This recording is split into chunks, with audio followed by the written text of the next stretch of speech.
So let's get started. Welcome to Dr. John Schreiner in another webinar for the IMPS, the Iraqi Medical Physics Society. He's our guest for today, and he is an emeritus professor in the Department of Oncology and Physics in Queen's University, Kingston, Ontario, in Canada. He did some uh, appointments in the past. He's a chief physicist and head of medical physics in the Department of Ontario at Kingston College. And he's a full professor in the Department of Oncology. Also, he's a senior physicist in the clinical physics department in the Vancouver, Victoria, British Columbia. Dr. John had his BSc, the bachelor degree in physics from McGill University, and he has a master and PhD in biophysics from Waterloo, Ontario University. Dr. John has a professional certification from the Canadian College of Physicists in Medicine as a member and a fellow. He's also a membership. He is also a member in different societies like the AAPM, the American Association of Physicists in Medicine, and the Canadian Organization of Medical Physics and the Canadian College of Physicists in Medicine. Dr. John, he's active in many different organizations like the Medical Physicists for World Benefits and the Canadian Organization of Medical Physics and the Canadian College of Physicists in Medicine, and some other organization also. Dr. John had many awards and honors from the Waterloo University and from the AAPM and also from the COMP and from the Journal of Applied Clinical Medical Physics. Dr. Joe has published and has many publications and presentations. He has like 115 scientific articles published in different journals and 8 book chapters. He has also 11 manuscript preparations submitted to different journals and conference proceedings. He also published many other books in the medical physics field. Dr. Joe has many graduate students.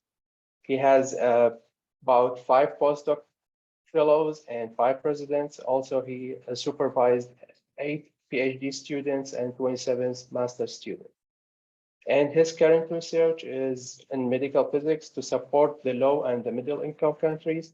And also he's working on the advancement of radiation delivery to techniques with cobalt-60 sources and many other research in our medical physics field. It's very rich CV for Dr. Schreiner, and thank you for being with us today. Well, it's my pleasure and an honor to be asked to speak to you. So thank you very, very much, and thank you, Mustafa, for your kind words. It's a reflection. My career is a reflection of having had very good students who have always helped me look good. So I get to tell stories, but it's often based on their work. So today I'm going to start with the usual types of things you have to say at the beginning of a talk. I will then give a definition for 3D dosimetry that I will use throughout the talk. And I'll then give a little bit of history. Where did this field start? Why did it start? What was the motivation, which was mainly because of the developments in radiation therapy over the last few years? What did those developments mean for quality assurance? And then give a little bit of a scientific history of the dosimetry to show how this dosimetry works. I then will show some applications and then talk about the current status and future status.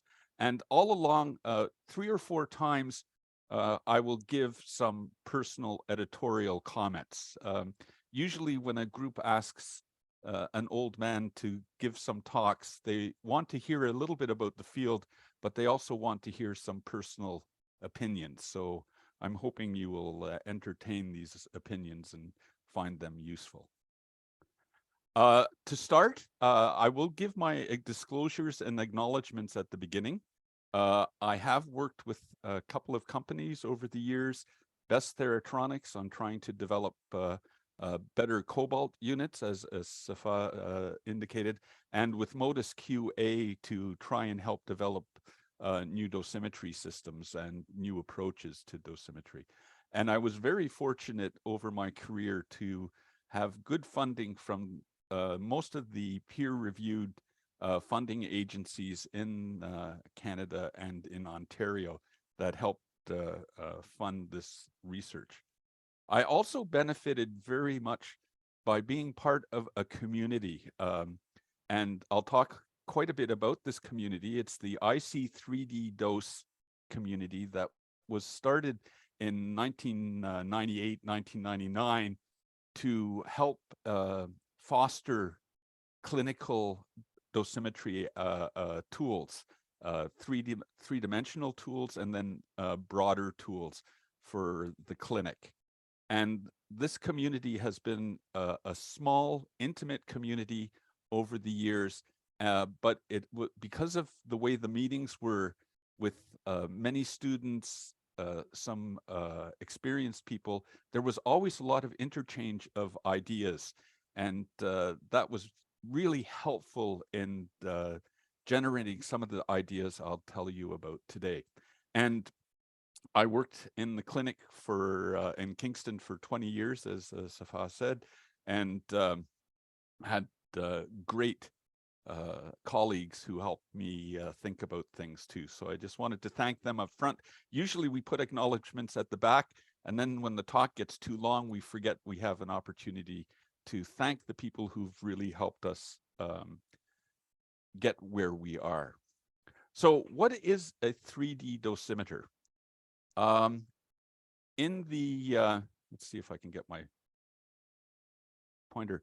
In the early days of our community, Mark Oldham proposed that an ideal 3D dosimeter would look like this. It would be some kind of system where I'd have a volume of a dosimeter where I could read that dose throughout the whole volume with a 1 millimeter resolution, that we would be able to get that dose information within an hour of the irradiation, and we'd have a certain accuracy and a certain precision. So this was an ideal that Mark Oldham proposed in the early days of 3D dosimetry. And I will use one of these criteria, which is the 1 millimeter isotropic spatial resolution, to define what I consider a good 3D dosimeter. So this is something where I can irradiate a material, let's say something like this, coffee pot, the whole volume, and I can now read out the dose from that irradiation of that volume. So typically, a 3D dosimeter is some kind of chemical dosimeter, and there is some matrix that gives the system some stability. And within this matrix, there is dispersed some material that will change after radiation in such a way that I can measure that change. And so we have a number of systems here, and you can see perhaps on your screens, if it's getting a little dark where you are, you can see that there's this darkening of these different containers. These are because of electron beams that were irradiated from the top of these containers. And you can see the dose information is there. This is a fricagel. Here's a polymer gel where some polymerization has happened. And you can see the some kind of conformal shape to the irradiation. And this is a leukodye. And I'll tell you a little bit more about them. But they're all chemical systems where some change has happened after radiation that one can observe in some way. So the most common systems are the fricagels, and the fricagel is an old dosimeter that we've had since the 1920s that was often used in standards labs, a chemical dosimeter. If you irradiate ferrous ions when they're in an aqueous solution, they will, through some chemistry, I'll show you that in a second, turn into ferric ions. And if one does this with some optical indicator in there, a xylenol orange chelator, one actually gets a change of color related to that dose that's been deposited. One also gets a change in the MR properties. So the relaxation properties of this gel will be can be used, in fact, to also observe this change. Oh. Then we have polymer gel systems. And in these polymer systems, we start with a solution of monomers, again, in mainly water with a little bit of gelatin to give some matrix, again, to give spatial integrity to the dosimeter.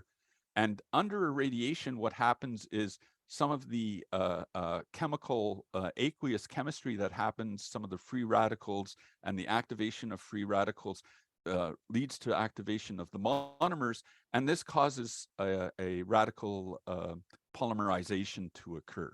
So, and the amount of polymer that is created is going to be related to the energy that was deposited to the dose that was observed. And there's a number of different polymer systems that one can use. Typically, one has to worry about if there is oxygen in this particular system, the interaction doesn't work very well. It is impeded. So you need to have some kind of scavenger that takes out oxygen effects. The Fricka one that I showed you a second ago, it needs oxygen in the dosimeter for the interactions to proceed. And more recently, actually work out of Western, Aladdin. This was work out of Western University. There was the development of radiochromic systems using leucodyes and within a surfactant. So here we have essentially bubbles of soap with a indicator inside of that. It's a very stable system, doesn't move around very much. And as the irradiation happens, that indicator will change color. And you can see here an irradiation. This was actually a prostate delivery given to this gel. And one thing I'll say about this system is one can measure the dose in this system 5 weeks, a month, 2 months later, and the dose information is stable, the spatial information is still there. That's also true for the polymer systems. Just to be complete, not every 3D dosimeter is made in gel matrix. One can also make these in plastic and polyurethane matrices.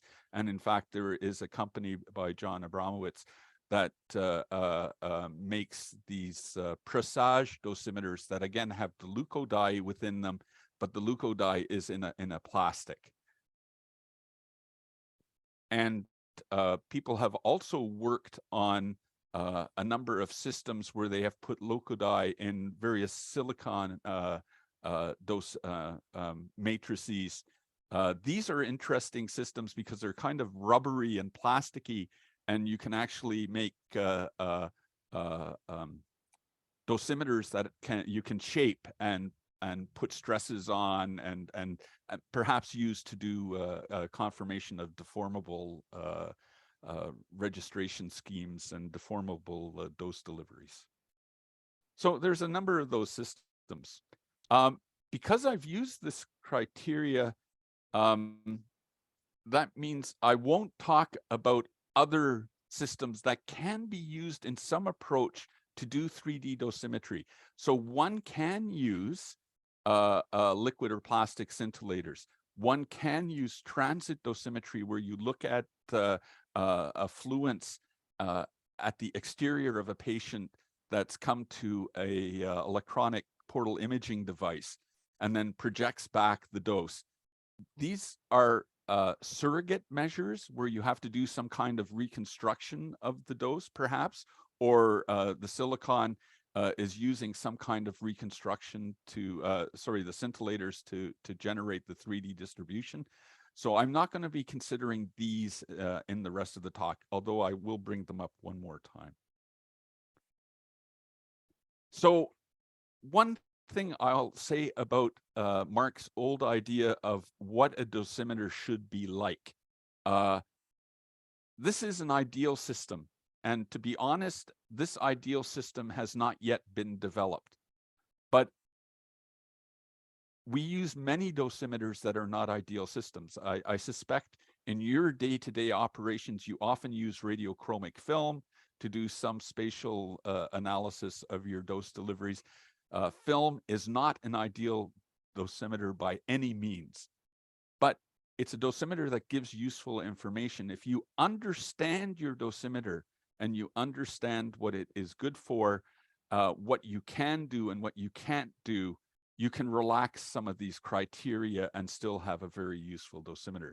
So a colleague of mine once said that this is a Schreiner commandment, that if you are doing dosimetry, always understand the dosimeter you're using and use it appropriate in its applications. Now, what are some of the good things about these chemical dosimeters? Well, they have excellent spatial resolution. So I can really measure the doses nicely, and especially if we're trying to do some IMRT or VMAT type of delivery or conformal delivery, one can really do nice measurements in 3 dimensions and get the dose information isotropically throughout. They are usually manufactured in liquid form. And so for some applications, you can actually put them into anthropomorphic phantoms. And this is especially true if you're going to do the readout using cone beam CT or using MRI. So there's actually some interesting work. RT Safe, which is a commercial company, makes a whole system of phantoms that you can put these gel dosimeters into. They use polymer gels that they've established themselves. And then you can actually get the dose information in a anatomically relevant system, which is quite exciting. As you saw for many of the gel systems, the main constituents are water and some kind of gel matrix, gelatin, agarose. There's a number of different systems that have been used. But in all of these systems, they're very close to tissue. The physical chemistry of these systems is very close to tissue. And so these dosimeters are very tissue equivalent for the most case. So you do not need to do some of the corrections that you need to do sometimes when you have a solid state type of detector and you have to take into account the different Zs and the different densities and such things. So that's quite attractive. And these are dose integrating. Some of the systems are dose integrating, so you can use them to follow IMRT deliveries where you have beams coming in at different times, VMAT, or you can use them perhaps to do comparisons of dose buildup if we're looking at some adaptive approach and you're changing the radiations over multiple fractions. That's a dream still. Not a lot of people have tried to do that. There have been some experiments to show that that's possible, but it's an interesting feature of the dosimeters. So why were we even interested in doing that? And I think it's sometimes useful to go back and remember how things have been developed and where we've come from. So this is radiation therapy over my career. Many years ago, I was good friends with a dosimeter and he and I both enjoy carving. And we thought, here's a nice illustration we can show on how radiation delivery has changed. Usually we're looking to treat some target that has some shape associated with it.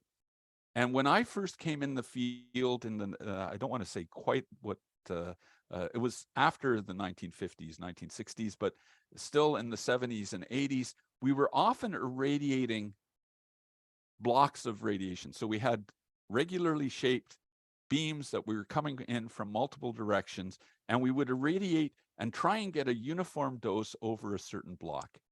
And with time, we realized that actually we could shape each of these blocks and slowly get more conformal so that we could give the high dose to the target that we were trying to treat and minimize the dose to adjacent tissues, normal tissues that we were not trying to irradiate. And eventually we got very sophisticated and we could treat now very, very complete shapes. So this was a move that was happening in the 1980s and 1990s and early 2000s. We were beginning to move towards this. And we realized some things. When we used to be irradiating nice uniform blocks, rectangular irradiated volumes, if we were to miss a little bit, if things were to shift a little bit, we would just make sure we had a big enough margin around that if we were shifting a little bit, we would still be giving the target that uniform high dose that we wanted to give. But now we were starting to do things to shape the beam. And if I look at the same shifts that would have been acceptable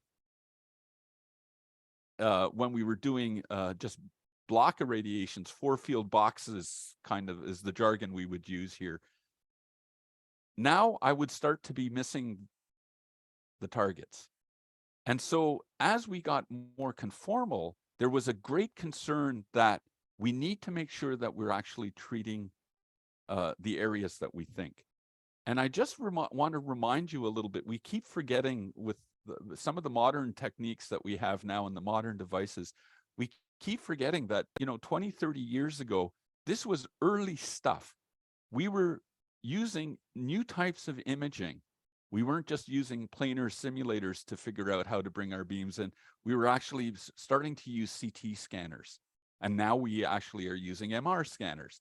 And from that, we would get into anatomical information that we could then use, the physicians could use to establish what their targets would be and establish what their organs at risk would be. And so they could do all the delineation. But also these CT scans gave us the ability to not consider the patient as a block of water, but actually look at that CT information, which in fact is a map of how well X-rays are absorbed, and use that to predict what the dose would be if we delivered some radiation to that through that body. So now we could take into account inhomogeneities. But the treatment planning systems that were being developed at that time, some of these algorithms were still not primitive, they were quite advanced, but they were somewhat untested. So we were beginning to use inhomogeneity corrections that we thought were doing the right thing, but we still had to establish how well they were working. And at the same time, we were putting equipment onto our treatment units to allow us to shape the beams better, and perhaps actually to use many shapes from a certain direction to add up and do intensity modulation. And the interesting thing with this is some of those beams that we were going to be using now and planning were very, very small beams. And so we were getting out of the comfort level of, if I have a treatment planning system, I know how to put large beams in there and I know how to commission that system. But now I was beginning to bring some of the radiation beams that we were trying to model out of our comfort levels. And then, we were starting to make plans where we're going to irradiate from multiple directions with all of these motions and dynamic motions. So a lot of control information that we'd have to send to the treatment unit, which is essentially just a robot that's going to do something that you have asked it to do with this planning system. And we were going to send that information over on this thing called a network, over computer systems and computer lines. And again, something that wasn't fully established at that time.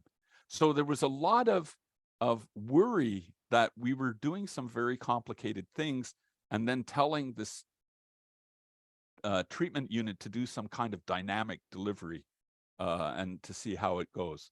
So we had a complex delivery on new functionality on the treatment unit that wasn't completely tested yet. A lot of testing had gone on, but we hadn't really looked at it completely. Some of these systems, in fact, had in the old, again, in the 90s and the 2000s, you know, every day there might be a little bit of variation on the output. In fact, even those kinds of issues came up. And so there was a real desire to be able to measure the dose that we were delivering. And that was a motivation for a lot of this gel dosimetry that was coming up.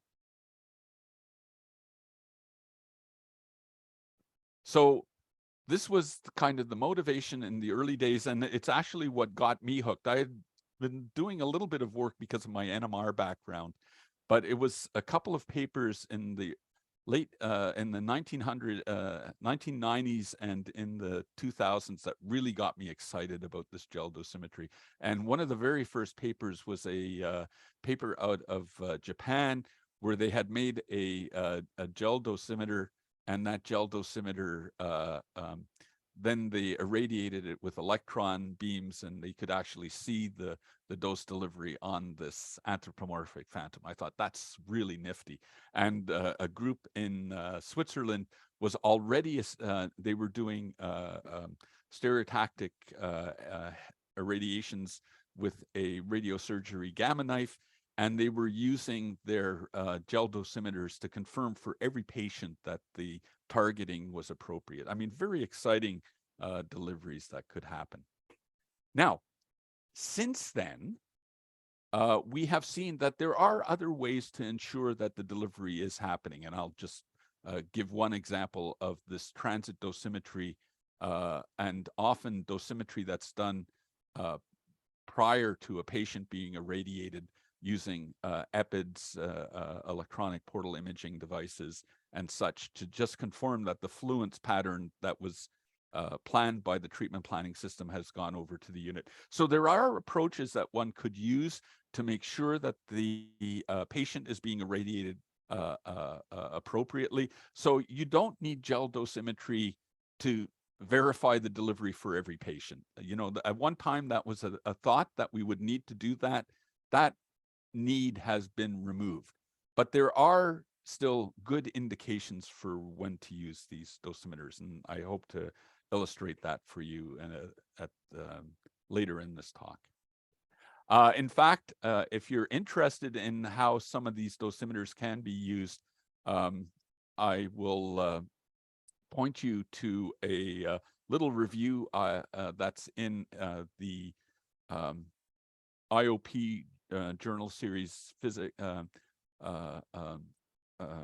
the Journal of Physics conference series, and I'll talk a little bit more about that. So this is an open access journal. If you're interested in how different dosimeters can be used, there's a nice table in this particular paper that you can take a look at. I'm not going to go through the whole table right now, but I thought I'd point it out to you. And it just gives you where you might want to use different dosimeters for different type of work. Okay. And now I'm not sure if you're seeing scribbles on my slides. I don't know where they've come from. They're not on this screen. They seem to be on this screen. Do you see them on your screen? Is there scribbles on your screen? Yes, Anyway. the yellow and the red one. Yeah, I don't know where they came from. Yeah, yellow and red. Yeah, It's from the annotation down. Yeah, I don't know. I don't have annotation. When I look on my original screen here, it's not there. So I don't know. I apologize for that, but It's okay. It's okay. again, every talk has to have a No worries. little imperfection because we are humans, right? So that's important to put that little imperfection into your talk. Okay, let's look at the science a little bit. As I've said before, these are chemical systems, and we're seeing a change that's because of some chemistry. And just to give you a little bit, some of that chemistry is extremely well understood. So in the Fricka gel dosimeters, the interactions and the chemical reactions that are happening are very, very well understood. In fact, they are so well understood that one could use these systems as absolute systems, except for one thing. The history of the manufacturer of each of these gels puts a little bit of a variation in how that particular gel is going to work. So some of the basic physics quantities, the chemical yields and stuff, are always perturbed a little bit. So you can't really use it as an absolute dosimeter. You'll have to calibrate, and we'll talk about that in a little bit. But again, the chemistry of some of these systems is extremely well understood. And in polymer gels, it's a little bit more complicated. With a colleague, Kim McCauley, we have written a few things over the years on how some of these reactions go. But essentially what happens is, again, is a lot of aqueous radiolysis when the system is irradiated, because the main constituent of these systems is water. But there is going to be some activation of monomers and perhaps cross-linkers if we have those in the system. And that will then, again, cause the propagation of a polymerization reaction and polymerization of the gel. So again, systems that are relatively well understood. The response of most of these systems looks a little bit like this. I have some measurement that I can do, a relaxation time perhaps, or a relaxation rate, density change, an optical density change. And often the behavior looks like this. We usually hope for some kind of linear relationship. It's not required, because if you have a complete calibration, you can always calibrate. Linear is nice because it makes it easy to do that calibration. With most gels, most of these systems, eventually there will be a saturation. So eventually you'll use up all the chemicals and you can't do any more conversion to the next species. So in many, many of these systems, there will be eventually a saturation that occurs. Although I will say in the micelle, the leukodye micelles, we have irradiated to tens and tens of gray and not seen a saturation yet. So that's always very interesting. In some systems, one also sometimes sees a threshold dose, and particularly in polymer systems, if you have not been able to remove all the oxygen, what you'll sometimes find is there's no response for a while until the oxygen gets used up, and then we begin to have this type of response. So this is a common curve. Not all systems have identical curves, and we'll see in a second that depending how you prepared the system, these curves can look quite different. There are a number of different ways you can read out the effects of the irradiation. So you can read out the change in the properties because of the materials converting. Polymer gels are interesting because you can read them out with magnetic resonance imaging. You can measure them with X-ray CT. I'll show you examples of all of this in a second. And you can use optical CT, although you have to be a little bit careful here. And I'll talk about that in a second. The radiochromic gels, the Presage, the Fricka orange, the leukocytes, they will all be observable with optical techniques. So as soon as you have a radiochromic, you're getting some change in color, and you can watch that optically. Some of, again, the Fricka system, because the ferrous and the ferric ions have different paramagnetic properties, you can also read them out with MR. They actually change the MR properties. And just to show you some examples of this, here's again some early work from Sheeb with his gamma irradiations. This was some fun we had at McGill many, many years ago, where we irradiated some Fricka gels with brachytherapy deliveries and used this to do some brachytherapy validation. In fact, I'm going to McGill this weekend. The friend that drove between two hospitals to do this experiment is retiring this week, and we're going to go celebrate his retirement, Michael Evans. And here's some more recent work again from the RT Safe people with their phantoms that they have been using. And some of their work is actually very interesting. It's been very important work in the validation of MR-Linacs. Here's another observation that I'll make at this time is over the years, people who were doing a lot of MR, again, if there's some of you are MR experts, you know that if you do a weighted sequence, you're not really probing the relaxation rate, you're just getting contrast. And so there was always a motivation to actually do more careful quantitative MR. But for some of the work that we're trying to do these days, I don't think it's always important to really establish what the dose is. Sometimes it's just important to recognize where the dose went. And this is particularly important, perhaps, in the validation of stereotactic approaches when we're dealing with how well are we irradiating small targets in the brain. We know that our calculations are pretty good these days. The treatment planning systems are really good, and the brain is a pretty homogeneous tissue, so I don't have inhomogeneity problems there. But I'm really worried that I'm treating that little lesion well. So maybe all I need to do is localization. So all I need is the contrast. So again, just a personal thought for you. Validation, the dose validation isn't always the issue. Sometimes localization is an issue. So as long as you have contrast, maybe that's good enough. And in fact, I'll do a side talk for a second.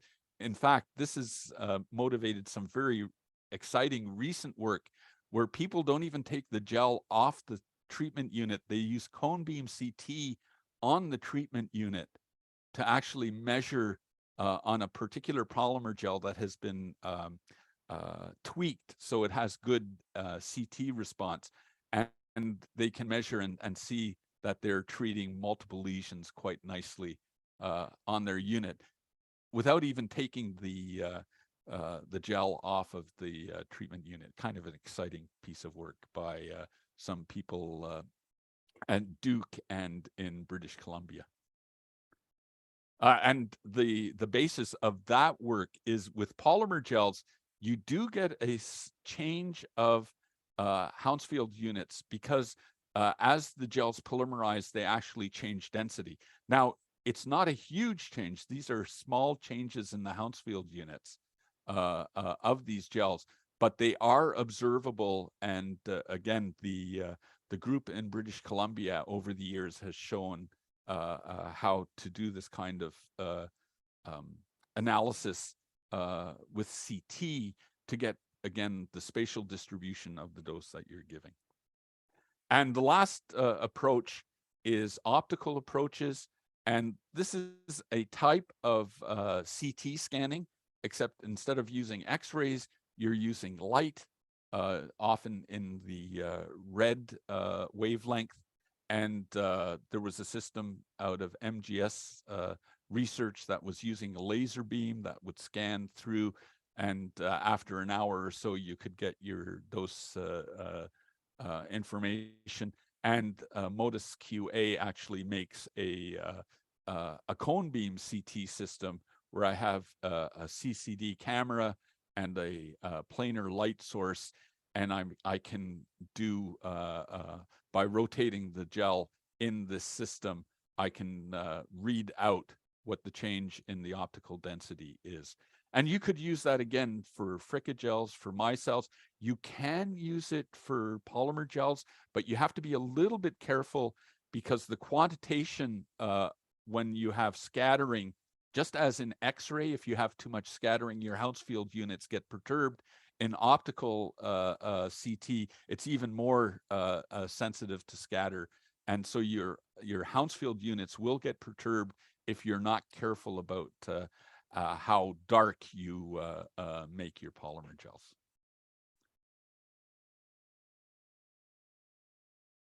So again, these are chemical systems. Here's an old slide from early work that is very, very busy, but it's just meant to show that even for a fricagel, which is a well understood system, if I change some of the constituents of the gel, if I change the gel matrix from agarose to gelatin, or if I change the concentration of my initial ferrous ion, I am going to get very different dose responses.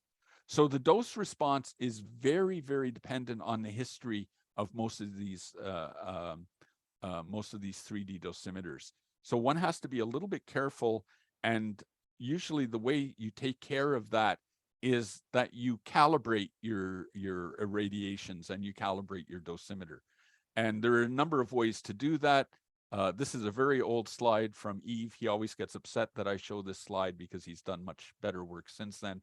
But it's just to show that here's the volume that he wanted to irradiate, and he puts calibration jars around that volume. If you were doing small irradiations, you could also irradiate the area that you want to get the dose information, and then irradiate somewhere else in your volume with known doses, so you can do it. And I've shown you a number of times already the approach that we like in Kingston. What we do is when we are preparing to do a test, a 3D run, we will make a number of jars the exact same way. So we make them at the same time, we put them through the same history, we irradiate them with the same timing that we would the gel that I'm trying to get the dose information from, and my calibration gel. And so we calibrate batches, but very much the way you might calibrate a batch of film. When you get a new box of radiochromic film, you would do a calibration. And the one thing I want to point out with the vials is, if you do it carefully, it works quite nicely, but you have to be a little bit careful, because it's been shown that polymer gels in particular, if you irradiate them, they actually are exothermic. Some of the reactions are exothermic, and the gels can actually heat up because of the radiation, because some of the reactions will create heat. And then that might mean that you're changing the heat history for your calibration in your gel. So you have to be a little bit careful there. And again, this is our preference. And just to show you how it works, we use depth doses. You can do different energies depending on how deep you want to do your radiation. And just to show you, in our experience, making multiple gels and calibrating with very, very different energy electron beams, we get very, very nice, well-behaved calibration. So it is a good technique to use. The only thing, again, you have to be very careful about is that you treat the history the exact same way. And in our hands, just to throw out these numbers, we have easily been able to achieve a precision of 2 to 3%, which means I would not use this dosimetry to do absolute dose determinations, the output of my machine. It wouldn't make sense. You want to have better than 1%, but it is easily a useful dosimetry for establishing how a delivery has happened. And the relative dose response is very, very good. So if I can pin the dose at one spot, I can actually get this spatial distribution very, very nicely. And there's a lot of work that showed that people often will use dual dosimeters to peg the dose with a point detector, and then use the 3D or the film perhaps to get the spatial information. So I'm going to give some applications. I'm getting a little tight for time. How are we doing for time? Can I have 5 more minutes? Yes, Take of your course, we are time. doing good. Thank you. Take your time, Doctor. Take your time. Okay. Okay, so maybe I'll go through somewhat quickly, but still. So I'm going to give you some applications, and these are all examples from Kingston, because they're the examples that I know where we have used it in the clinic, and I just want to show you some examples. And we'll start with some considerations. To do this clinically, is a little bit of work. You have to be a little bit careful. So, for example, we like to use Fricka dosimeters. They're extremely easy to make. You just have to make a solution of ferrous ions. You can get the constituents very nicely from chemical companies. You have to make it a little bit acidic. Easy, even John Schreiner can do this chemistry. It's easy chemistry to do, and we have never had a dosimeter that didn't work. So that's really, really nice. Polymer dosimeters, we have occasionally made a dosimeter and it doesn't respond because we did something wrong in the preparation. The difficulty with Fricka systems is because these are small ions, even though they're in a gel, they begin to diffuse. So slowly you lose the spatial information. So you cannot wait a long time to read out these dosimeters. You need to have quick access to a readout system. But in fact, as long as you have, say, an optical system, which essentially is a three-dimensional film scanner, I guess is the way I could describe this. They're not cheap. They're on the order of $20,000, $30,000. But if you have this kind of system, you can read out those gels within 20 minutes and you have still good spatial integrity. So you just have to be careful on what you're doing it. And that means that you have to establish a good protocol for your dosimetry within the clinic. You have to figure out how you're going to prepare the gels, or these days you can actually buy gels from a number of vendors. So you need to know how to prepare. How long are these gels going to be stable? Fricka gels will spontaneously, because there's oxygen in the system, there will be some spontaneous conversion of ferrous to ferric. So you can't make this dosimeter and leave it on in your refrigerator for 6 months. It's not going to work in 6 months. So you need to have some preparation time. You need to know how long that information is going to last. So it might set limits on how long you can take for an irradiation. It might, then after the irradiation, there's some chemistry that has to proceed that you need to allow to happen for the conversions to undergo. So you need to have a certain amount of time that you can wait before you can read out the system. So you need to establish this protocol and you need to stick with it. And people get very worried about this. Oh, John, this is, this is so complicated. But it's the same kind of protocol that you have to do for film dosimetry. To do good film dosimetry, you need to have good protocols to do the dosimetry.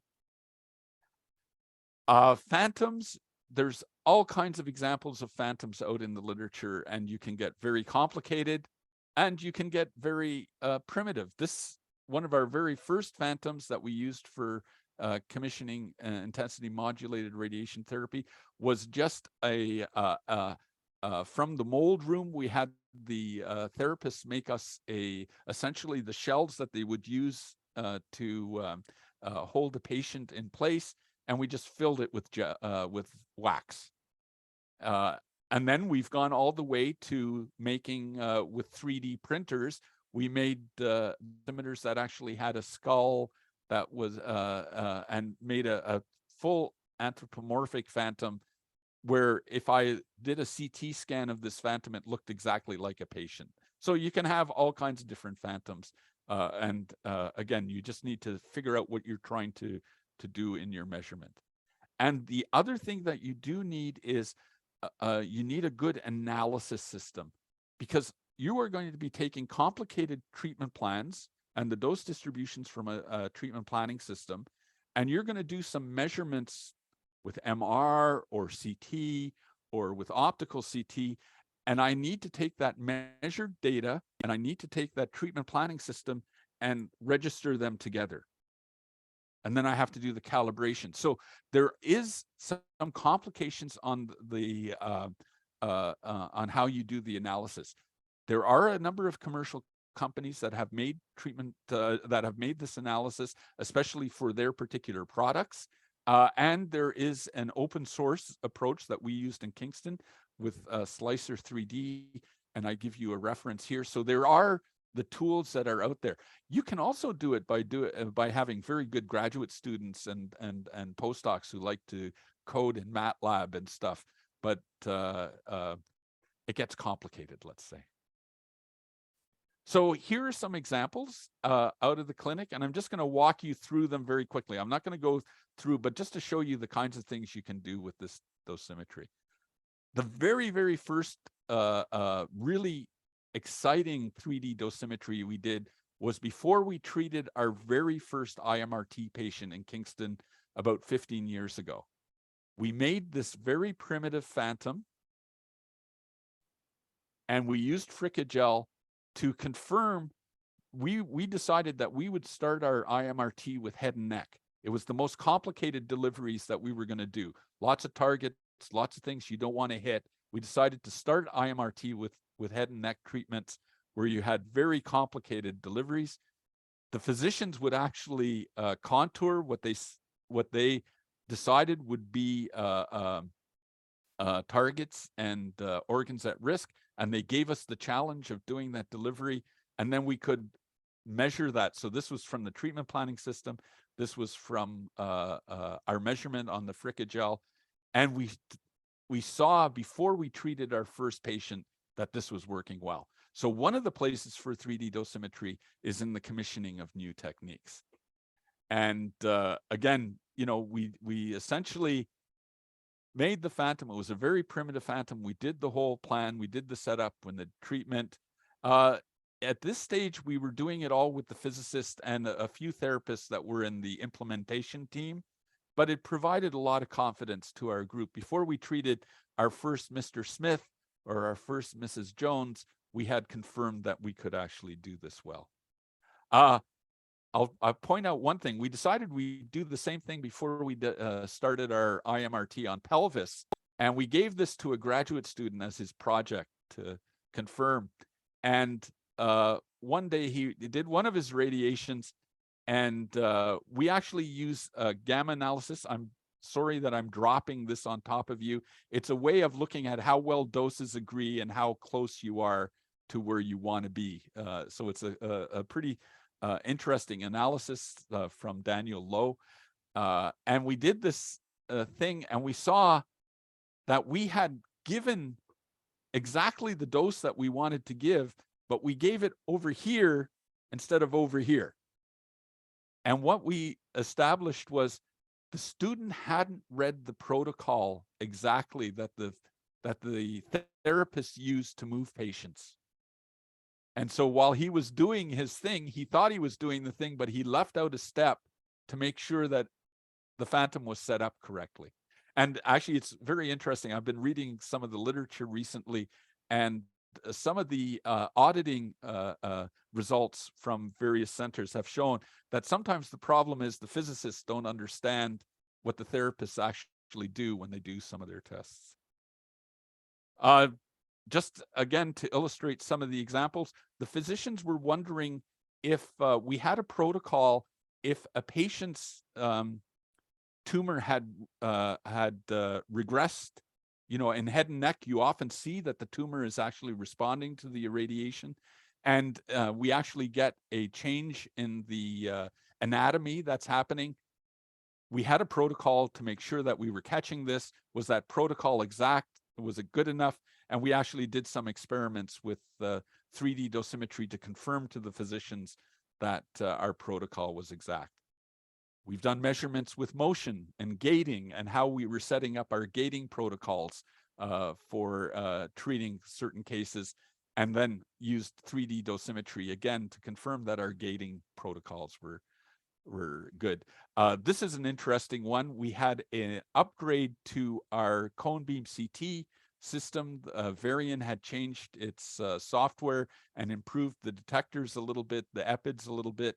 And so our cone beam protocol was changing, and we actually confirmed that we had about a 10-fold decrease in dose to the patient because of this improvement. And again, it was an application of 3D dosimetry to show that. And the last one is one that I'm going to come up with. Again, I've mentioned it already. when we used to treat brain lesions, metastases in the brain, we used to give whole brain irradiations. They work very, very well, except you can only do it so many times, and then there's toxicity involved. And so you can only re-irradiate a patient maybe once or twice before concerns come in that the patient's going to be have some brain damage because of the irradiations. So we've moved now to more targeted beams where we're just irradiating the metastases themselves. And we're using a VMAT approach to do this. And again, before we did our first patient, we confirmed that we could do that with 3D gel dosimetry. So again, bringing on a new technique, we were able to show that, yes, we were hitting those targets exactly the way we would expect. And we did this with a pre-treatment with a very simple phantom. And since then, we've gone to a more complicated system to do a kind of end-to-end QA of some of the things that you want to do. So we want to treat this. How do we make sure that we're not treating this when our treatments are very, very complicated? And not only is there things that are happening at the units, but people, while the patients are being set up, are making decisions. Do I have to move the patient? Do I leave the patient where they are? And so you want to look at the whole chain, and 3D dosimetry is a very good tool. So I'm going to go a little bit fast through this.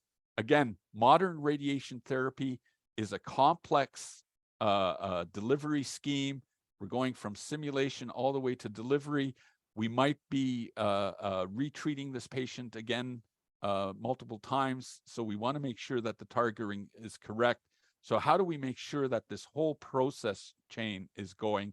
And that brings up end-to-end QA, where you take a phantom and you essentially treat that phantom like a patient, and then you can confirm how things are going. I'm not going to go through this example here. We actually use that technique to assess which treatment unit we should treat our patients on for this this FSRT. And in fact, at the end of the day, we decided not to treat these particular patients on one of our older machines. We just treat them on one of our newer machines because we could verify the setup much better. And we did that evaluation through this end-to-end QA, looking at 3D dosimetry response and comparing the results from the two different machines. One thing I do want to say, if you're doing this type of end-to-end QA, it's really, really good practice to get the whole team involved. So the people who do particular things with the patients should be the people that are doing those things on the phantoms. And again, maybe this will come up in questions, but it's again a unique role for 3D dosimeters. So I hope that's convinced you a little bit, or told you a little bit of new information on what a 3D dosimeter is, how we can use them, what is the science behind them. Sorry that I flew through my examples. I hope you've seen that there is some good utility. Where are we at now with 3D dosimeters? They're slowly becoming more use in the clinic. Imaging is much more readily available than it used to be. And there's some very exciting work with the development of MR-Linacs and with cone beam CT readout that really shows that you could do some really interesting targeted confirmation with 3D dosimeters. Gel preparation has become more sophisticated, and people know what the issues are, and you can buy gels from some vendors if you wish. There are a lot of better tools that you might use for some validation and work. So again, you have to figure out where the 3D dosimeters are going to give benefit to your particular work. And again, the data analysis is laborious and lengthy, but in fact, if you get some of these systems that have been set up for that analysis, you can actually do a dose readout and do that confirmation of delivery in less than 15 minutes. So it's really quite doable. I just want to point out one thing. A lot of people still think that there's a lot of work to be done on new dosimeters and new systems. And sensitivity is no longer a problem. Most gels are sensitive in the range that we need. You can always alter the doses that you're giving a little bit to accommodate that. And just showing that some dosimeter has a response is really not good enough anymore, because there are many things that if I radiate, I'm going to change their properties, and I can do some dosimetry with them, but they're not useful. So really, if you are looking at further developments, what you really should be looking at is the gel or the dosimeter that you are proposing. Don't just look at it in the in a test tube, but really look at it as a volume and really look at the stability. How does this this new dosimeter, how stable is it? How dependent is it on its history? What are some of the modifications that happen when I put it in a big jar? Because a lot of dosimeters that worked well in test tubes did not work well once you move to the whole volume. And as I said, I think the real indication for these gels is going to be in more end-to-end QA that I have always been a strong advocate for. I think clinics should be testing more often how well they are actually delivering the protocols that they establish. And just to wave a flag, I gave a talk on end-to-end QA last summer, and I've just published a review paper. If you want, that review paper is coming out in the next few months in the Journal Physics Conference series. And in that paper, I also describe and give a list of some of the vendors that are available. So if this has tweaked some interest and you don't want to start things exactly yourselves, you can go out to the vendors. Some fun stuff I was going to talk, but I've been talking too much already. So I do want to point out, if you have found this interesting, but you thought, Dr. John, I didn't understand a word you're saying. Is there actually a clearer way I can get some of this information? There is. The IC3D dose and dose gel community has been publishing work on 3D dosimeters and on scintillators and on APIDs and many other things for many, many years. There's over 10 volumes of conference proceedings with nearly 800 papers, of which about 120 of those papers are review articles and educational articles giving the basic fundamentals of these dosimeters.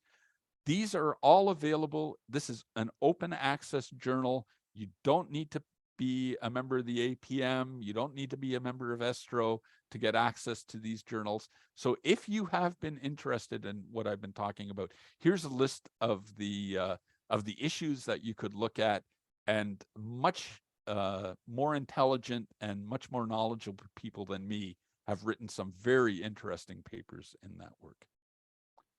And that's work that's been done around the world. So it's very, very exciting stuff. And if this has tweaked some of your interest, next year in Denmark, there will be another one of these meetings. I would strongly recommend, especially for young researchers, if they're interested in this work, this is an intimate, fine little conference. You get in the room, you get maybe 20 experts, some of the old men of the field, and then you get about 40, 50 students, and they're interacting the whole time. They're having coffee together. They might have something other together. They might have a nice meal together, and they're talking every day. They're having poster sessions. So if you're interested in this stuff, I really encourage you to consider this session. And in my last slide, so I am now finished, I do want you to also take a look at another organization that I'm involved with, and that's Medical Physics for World Benefit. This is a charitable organization, medical physics organization, initiated by Dr. Jake Van Dyke, who I believe gave a talk to you a few months ago. And this is a group that is trying to foster relationships between medical physicists globally. So here's the web page you can go to. Come and take a look and see if perhaps participating in this organization will be of interest to you. We're trying to build bridges between physicists around the world. Anyway, I did go over. I apologize. I'm an old man, so I like to talk too much. But I hope you found this interesting. I think what I'll do is I'll stop the share now and get a sense of the room, and I'm happy to answer any questions. Thank you for your attention. Thank you, Professor Schreiner, for the valuable information you provide us this evening about the 3D dosimeter. Actually, now we are opening the door for the question from the audience. So please, if anyone have any question to Dr. Schreiner, he can start. She. Actually, I have a question. And I also realize it's 9 o'clock, so you might have better things to do with the rest of your day. Yeah, actually, I have a question. Have you tried this, the 3D gel for the brachytherapy? Yeah. So there are a number of groups that have done some brachytherapy work. There is, oh, I'm getting an echo. There is some issue with some of the dosimeters. There's again, a nice modeling work that my colleague Kim McCauley and I did many years ago with polymer gels, especially at the very close to the seed. There's such high dose rates, so it is a bit difficult. Some of the optical techniques are a little bit difficult because if you have catheters in, you get artifacts in your when you try to do your readout. But with MR, there's some really exciting work that you could do, and some people have done some nice validation work with brachy, but it's not quite as mature an area as external beam. Okay, so can we rely on the measuring the dose through the 3D dosimeter? Yes, you could. And I think I saw recently a nice paper where they did, again, a dual dosimetry trick where they had they were using the 3D dosimeter to get the spatial distribution, but they also had some point detectors in the volume to peg what the given dose was. So it relaxed some of the worries that you have sometimes that getting the accuracy of the dose readout fluctuates a little bit with the gel preparation. So they were using a point detector in the system to peg the dose that then tied the 3D information with the point dose information. It's a really good application. It's a little bit tricky, so you'd have to read a little bit what people have tried, and also making the phantoms. But what we always thought was neat is that you can actually put the applicators in the gel, right? And that's the gel, yes, right. Yeah. Thank you very much. I think Dr. Aladdin has a question. Yeah, thank you. Thank you, Dr. John, for this interesting and informative talk. Actually, I have two questions. The first one, in general, each dosimetry approach has its advantage and disadvantage and challenge. My first question is, what are some limitations or challenge of using three dosimetry gel, dimensional gel dosimetry, and how the researchers are working to overcome this challenge? So one of the problems is always where do you get the dosimeter from, and what kind of dosimeter can you use, and in the past, a lot of gel dosimetry was done by centers that could make the gels themselves. So that is a challenge still. But there are companies that are making gels that you can use. So again, I have to be careful because Modus and I have worked together over the years, but they have a product called Clearview, which is a nice gel that you can actually buy from them. If you're willing to work with fricagels, they are extremely easy to make, and it's a good gel to introduce yourself to, because it's always encouraging when the gel actually works. So, but you need to have some either an MR unit nearby or the optical system to be able to read it out. So, the difficulty is, what is the readout approach that you have in your system? Now, if you were to have, let's say you're, again, I don't know how things are in Iraq right now, but let's say you are a center that has a unit that has cone beam CT on it, then maybe one way to get into it early on is to make some of those polymer gels. It's a particular gel that people use. It's a NIPAM gel. It's a nice gel because it's not very toxic. In fact, was developed here in Kingston because of its low toxicity, but it also has some very nice CT response. And there are reports now of the recipe that you would have to use to get good response. So, Aladdin, if you wanted to start some things up, what are the readout systems that you have access to?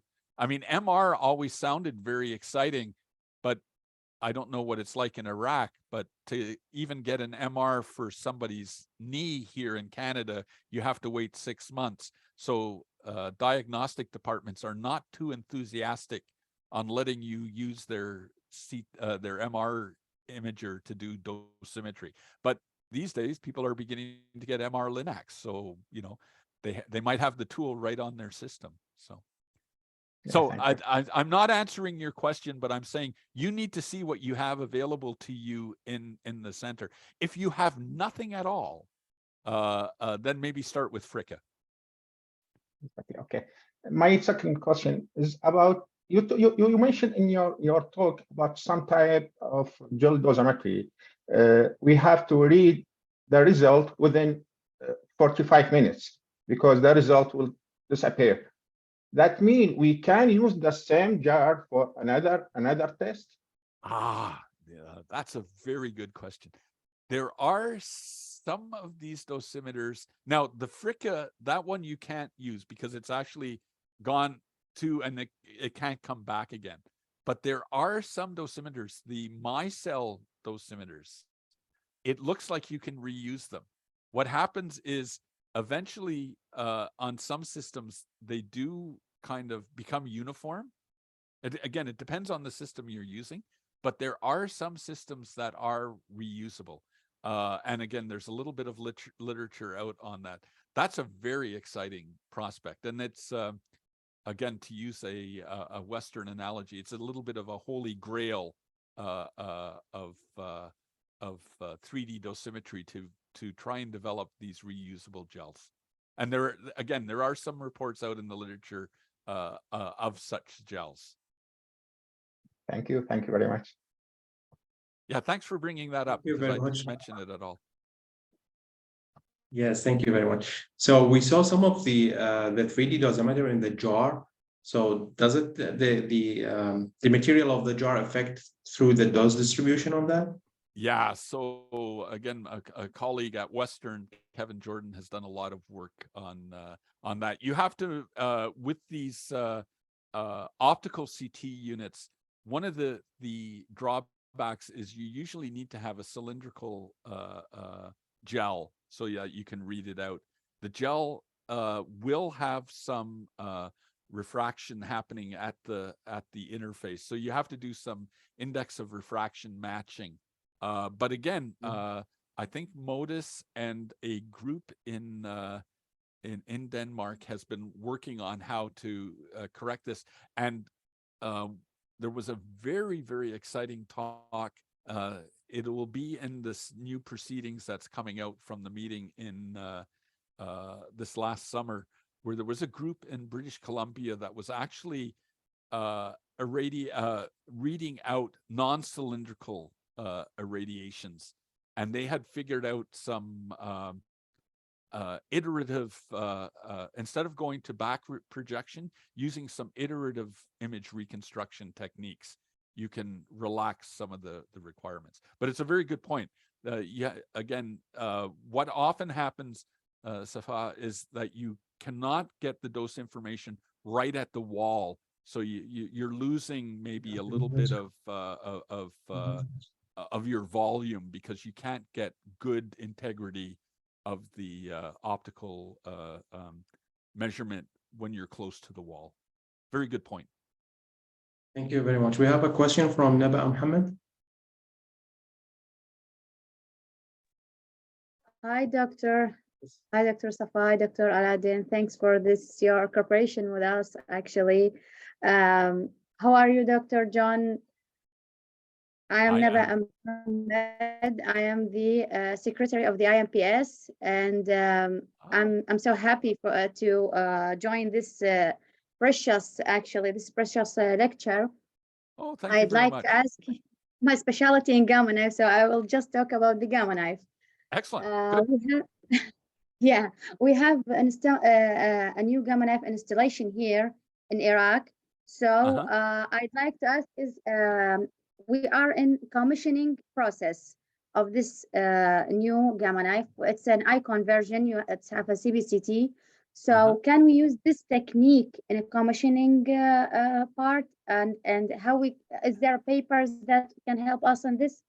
I think there are a few papers out there where people have used it. Again, you have to be a little bit careful on some of the requirements that you're going to ask for commissioning. One thing, gel dosimetry, there were a number of papers in the past where one thing that's nice about gel dosimetry is you can measure very small fields quite precisely, because you have that you don't have volume effects. You really are, some very good readout systems will read out much better than 0.5 millimeter. So you can get really nice characterization, say, of your different cones and stuff like that. The difficulty that can be is you have to be very careful in your preparation and understanding your history when you then want to get the precision within a percent or two. That's where the struggle is.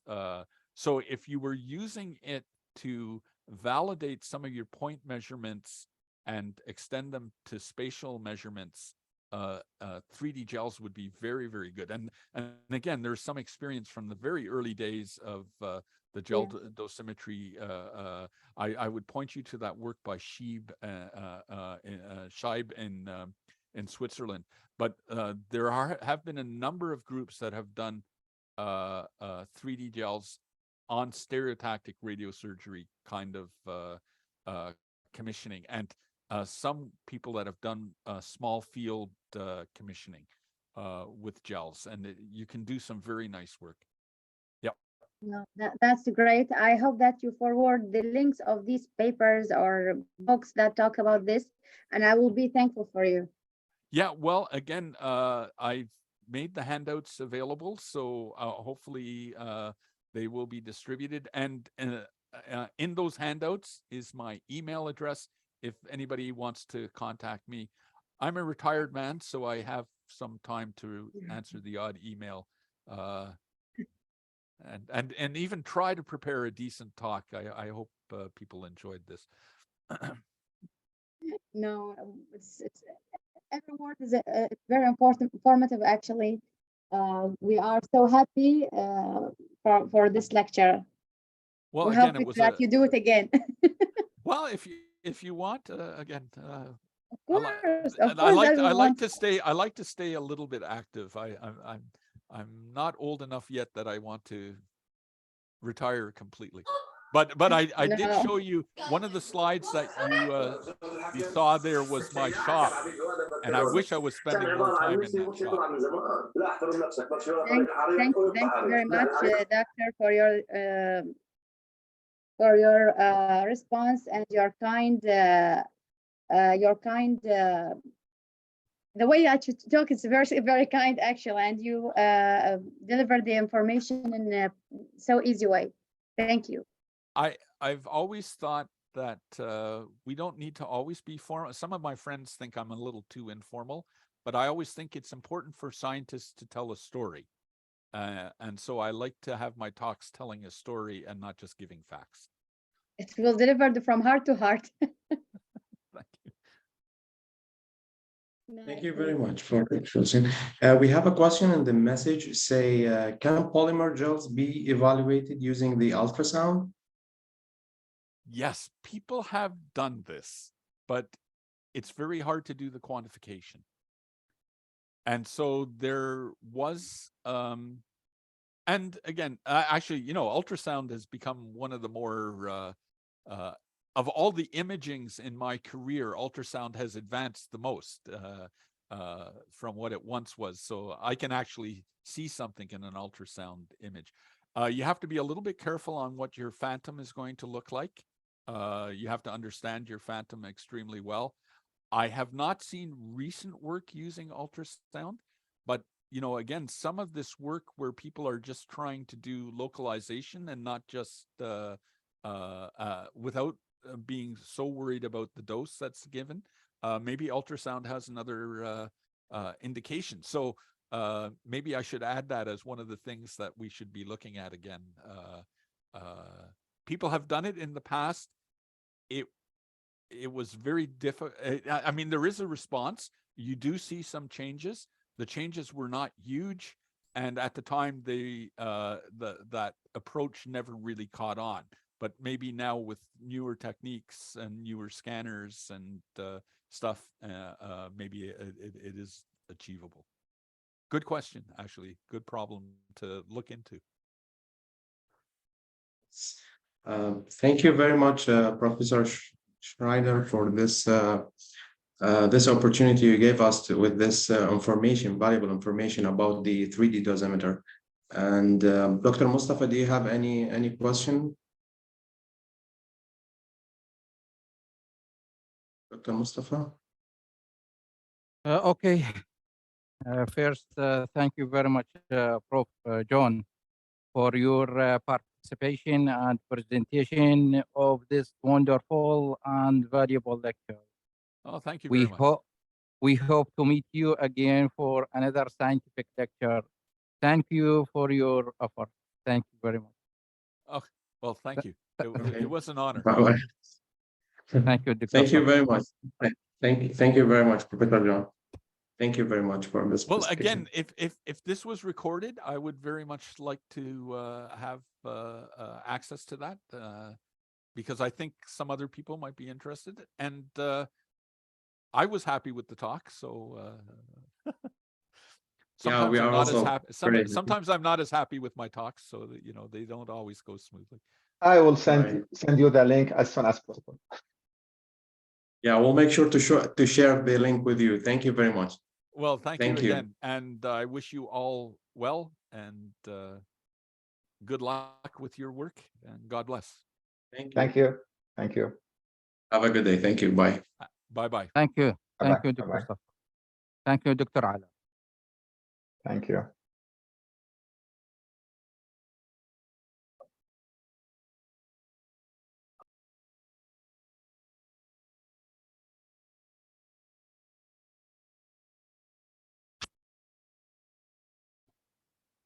Dr.